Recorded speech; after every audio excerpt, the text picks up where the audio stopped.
জানি আজ কথা কি বলছিলাম? হ্যাঁ,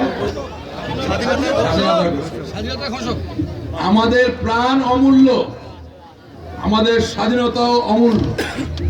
এটা বিশ্বাস করার কোনো কারণ নাই যে আমরা যারে জীবনে কোনোদিন দেখি নাই, যার চেহারা দেখি নাই, বাবা মার কাছে শুনি নাই, তিনি কালুর ঘাটে রাখা 5 কিলোওয়াট একটা বেতার কেন্দ্র থেকে বললো আসো যুদ্ধ করি, আমরা শুরু করে দিলাম যুদ্ধ।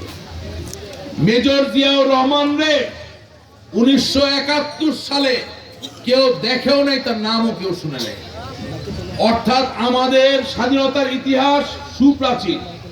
ওই যে প্রথমে বললাম যে 1000 বছর ধরে বাঙালির সংগ্রাম চলছে, নিজেকে শাসন করার যে অদম্য স্পৃহা, অদম্য ইচ্ছা, তাকে চরিতার্থ করার জন্য আমরা চেষ্টা করেই যাচ্ছি, কিন্তু আমরা পারি নাই। শুধু পারলাম কখন? যখন বঙ্গবন্ধু শেখ মুজিবুর রহমানের মতো লায়ন হার্টে, ইংরেজিতে বলে লায়ন হার্টে, বাংলার মানে হচ্ছে সিংহ হৃদয়ের অধিকারী এক মানুষকে আমাদের নেতা হিসেবে আমরা পাইলাম। আজকে আপনাদেরকে মনে রাখতে হবে যে এই রানীপুকুরের ছেলে মেয়েদেরকে এই বার্তা আপনাদের নিজ নিজ ক্ষেত্র ছেড়ে বাংলাদেশের বিভিন্ন প্রত্যন্ত অঞ্চলে ছড়াই দিতে হবে যে আমরা ওই ক্যান্টনমেন্ট দখল করতে কোনো রেডিওর অ্যানাউন্সমেন্ট দিয়ে যায় নাই, আমরা বঙ্গবন্ধুর ডাকে গিয়েছিলাম। এবং এই জায়গায় একটা মজার কথা মনে পড়া যায়। কথাটা হচ্ছে, ভলটেয়ার নামে একজন খুব নামকরা শিক্ষিত ব্যক্তি ছিলেন, তিনি যুক্তি শাস্ত্রের প্রবর্তক ছিলেন। তিনি একটা কথা বলছিলেন, normally when people can make you believe in absurdities, they can also make you participate in atrocities. অর্থাৎ যখন কোন গোষ্ঠী, কোন অপশক্তি আপনাদেরকে অবাস্তব অযৌক্তিক কথায় বিশ্বাস করাইতে পারবে, তখন তারা আপনাদেরকে দিয়ে মৌলবাদী জঙ্গিবাদী কাজও করাতে পারবে। নতুন প্রজন্মের ভাই বোনদের কাছে আমার অনুরোধ, স্বাধীনতার বই পড়তে হবে, বিভিন্ন বই পড়তে হবে, এবং সেখান থেকে যুক্তিসঙ্গত ভাবে যেটা সত্য সেটাকে বের করে নিয়ে আসতে হবে। এবং ওই 28 মার্চ 1971 সালে ওই ক্যান্টনমেন্ট ঘেরাওয়ের আন্দোলনের সাথে যারা জড়িত ছিলেন, তোমাদের এই জনপদে তাদের কাছ থেকে কখনো কখনো সময় পাইলে ওই দিনের ঘটনাগুলো শুনতে হবে। কথায় কথায় অনেক কথা হয়েছে, সব শেষে শুধু বলতে চাই, বক্তৃতার মাঝে যে স্বপ্নের কথাগুলো বলেছিলাম, ওই একই স্বপ্ন নিয়ে ডক্টর মার্টিন লুথার কিং নামে এক বিশাল ব্যক্তি, যিনি সামাজিক অনাচার অন্যায়ের বিরুদ্ধে মার্কিন যুক্তরাষ্ট্রে আজ থেকে 60 বছর আগে প্রতিরোধ গড়ে তুলেছিলেন, সেই ব্যক্তি আন্দোলন করতেন। আর ওই আন্দোলন চলাকালীন সময়ে তোমাদের যে স্বপ্ন, আমাদের যে স্বপ্ন বাঙালি হিসাবে, একইভাবে ওই ডক্টর মার্টিন লুথার কিং নিজে একজন কালো মানুষ ছিল, কৃষ্ণাঙ্গ ব্যক্তি ছিল, তাদেরও ওই একই স্বপ্ন ছিল।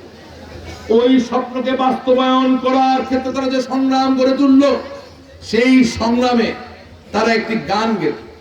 সেই গানের 2টি লাইনের মধ্যে দিয়ে তারা সাহস খুঁজে পেত। এই গানকে আমি এই কারণে তোমাদেরকে শোনাতে চাই, কারণ একটু আগে আমার এক ছোট ভাই বলে গেল, সজীব বজের জয় আসবে, সায়মাবাদের পুতুল আসবে।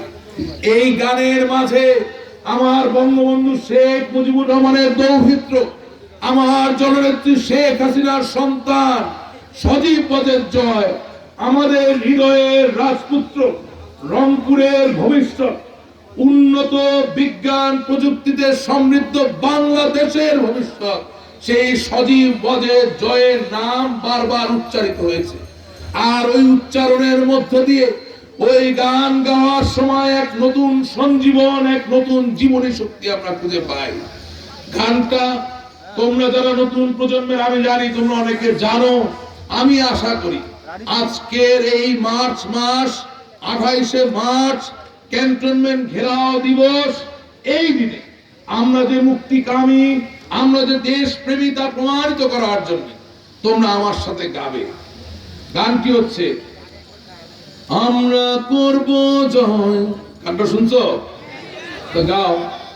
আমরা করব জয়, আমরা করব জয় একদিন, ও বুকের গভীরে আমরা জানি আমরা করব জয় একদিন।